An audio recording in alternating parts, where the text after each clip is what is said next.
Father of the nation, Quaid-i-Azam Mahomedali Jinnah, the greatest icon of Muslim renaissance in the Indian subcontinent, under whose passionate leadership Pakistan appeared on the map of the world on August 14, 1947.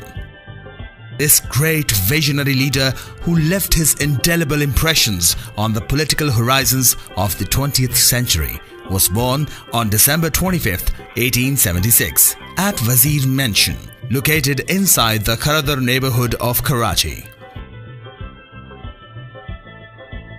In the early ages, he was groomed at centers of educational excellence such as Church Mission School, Sindh Madrasatul Islam and Lincoln's Inn, London.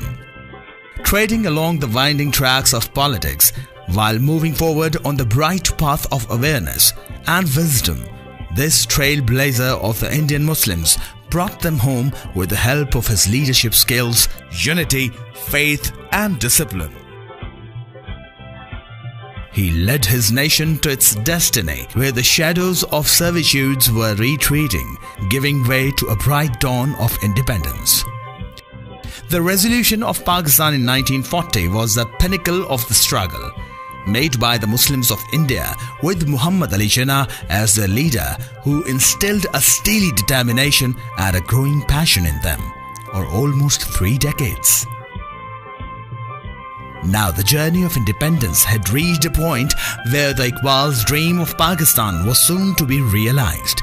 The formation and structure of an Islamic welfare state were taking shape, and whose concept was presented by Iqbal while presiding over the annual session of Muslim League in Allahabad in the year 1930.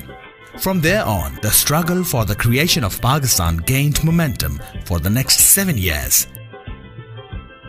Jinnah toured the whole subcontinent and filled the hearts of millions of Muslims with an incredible zeal for the creation of an independent homeland. Wherever his message reached, people vowed to make all sacrifices in the way of realizing this dream under the spirited leadership of Quaid-i-Azam. Although the destiny was achievable, but it needed relentless struggle and selfless sacrifice. In 1942, the British government appointed Sir Stafford Cripps to hold talks with the Indian Congress, which was demanding autonomy, and Quaid-i-Azam, who was determined to create Pakistan. However, the negotiations failed. During September 1944, talks were held between Jinnah and Gandhi to resolve Hindu-Muslim differences. The talks lasted for 16 days and ended without any positive results. In Shimla, Viceroy Lord Wavell convinced a conference of political leaders and presented a proposal for forming an interim central government, but a settlement could not be reached over the allocation of seats for Muslims in the cabinet. Jinnah was of the view that Muslim League was the sole representative party of Indian Muslims, hence all Muslims ministers should come from the party. To present the evidence of his claim, Jinnah made a call for general elections. The Viceroy endorsed Jinnah's call and made announcement for general elections. In 1946, general elections were held in the subcontinent. Both Congress as well as Muslim League participated in the elections, advocating a united India and independent Pakistan, respectively. All the Muslim seats in central government were secured by the Muslim League. The general elections of 1946 proved the fact that the ultimate demand of the Indian Muslims was creation of Pakistan, and Quaid-i-Azam was their greatest leader. As a result of cabinet missions negotiations with the political figures of subcontinent, the premises for the creation of Pakistan was given shape through a plan for immediate setup of an interim government. Muslim League endorsed the plan immediately. However, Congress did not agree to join the interim government at par with Muslim League, and hence the plan was rejected by Congress. In a short span of 7 years, every step taken towards the destiny of independence brought the people closer to the realization of their dream. Under Jinnah's visionary leadership and unbreakable determination, In March 1947, Lord Mountbatten arrived as the Viceroy of India, and finally the British government proposed the same solution for the future of subcontinent, which had been stressed upon by Jinnah for many years. The subcontinent was to be partitioned. When Lord Mountbatten announced the partition plan on June 3, 1947, Jinnah gave the news of a new life to the people in a radio address. That I am afforded the opportunity to speak to you directly through this radio from Delhi. It is the first time, I believe, that a non-official has been afforded an opportunity to address the people.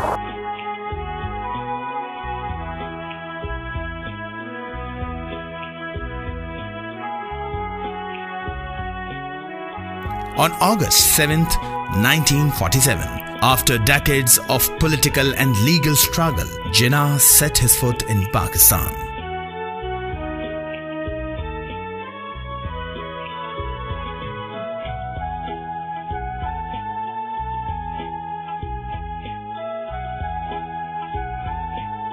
A country created for the Muslims of subcontinent.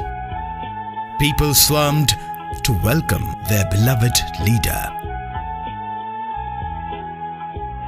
Jinnah attended the transfer of power ceremony, and on behalf of the British government, the last Viceroy Lord Mountbatten handed over the administration of the newly created Pakistan.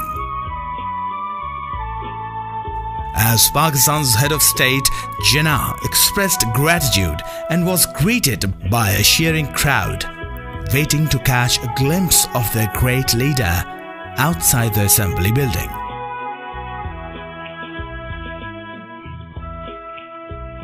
The creation of the new state has placed a tremendous responsibility on the citizens of Pakistan. The ceremony for transfer of power on August 14, 1947 was the declaration of Pakistan's creation.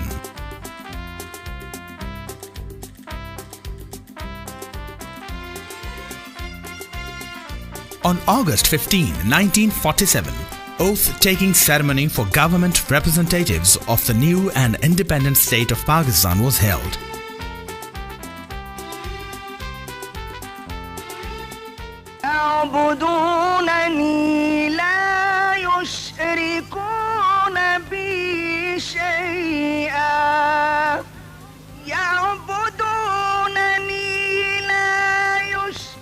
After the recitation of the Holy Quran, father of the nation, Quaid-i-Azam Mahomedali Jinnah took the oath as the governor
unity, faith and discipline in his message to the nation.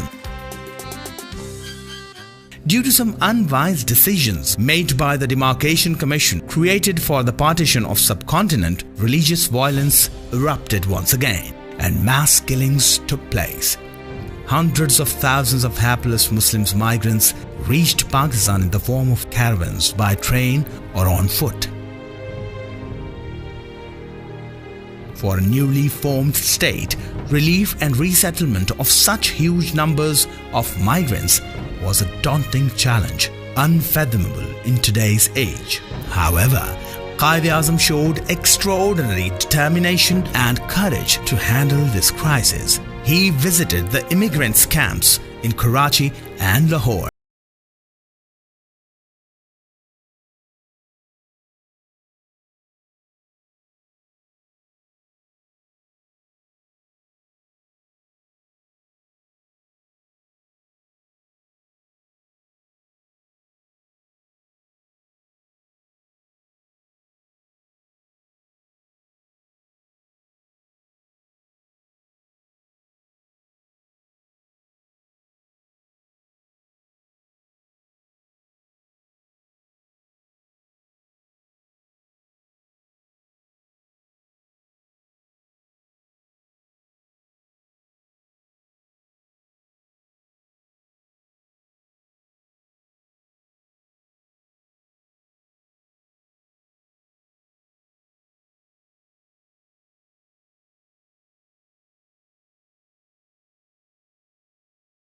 He raised the national flag at the Polo Ground in Karachi. Contingents from the armed forces gave a march past to honor the Quaid.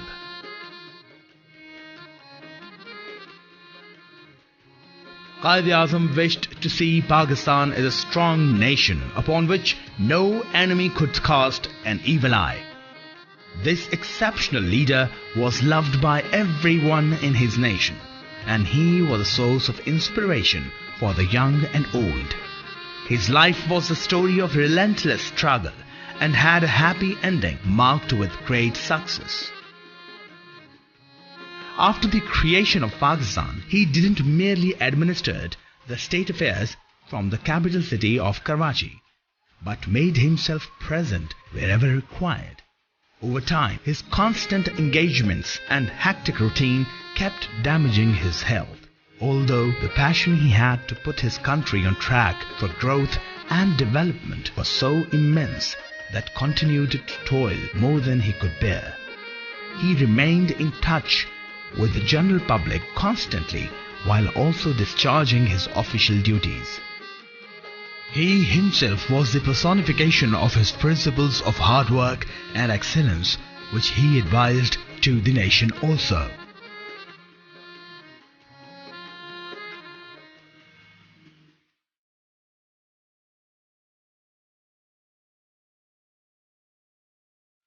Due to his insight and resourcefulness, in less than 1 year after the creation of Pakistan, its economy gained so much momentum that the country was able to establish its central bank.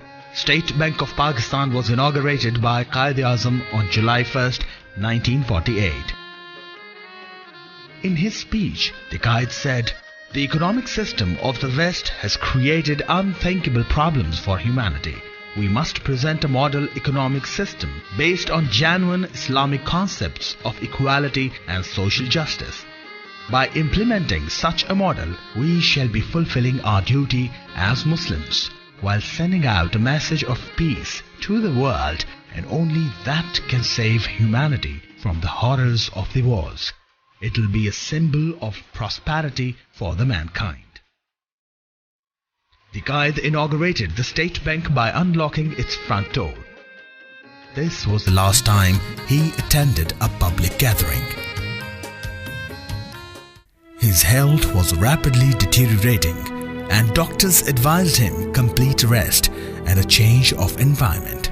He was shifted to Ziyarat, where he received medical treatment while staying at the Ziyarat residency. Quaid-i-Azam breathed his last upon returning to Karachi on the night of September 11, 1948.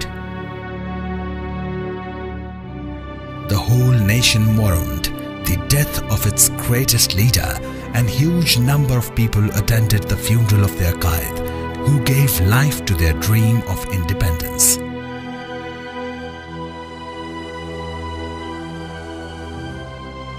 The funeral prayers were led by Maulana Shabbir Ahmad Usmani. He was laid to rest in presence of his dearest sister Fatima Jinnah and daughter Tina.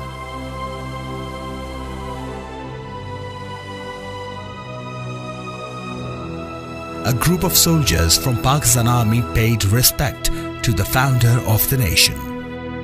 Recitation of the Holy Quran and special prayers continued at his resting place for 40 days.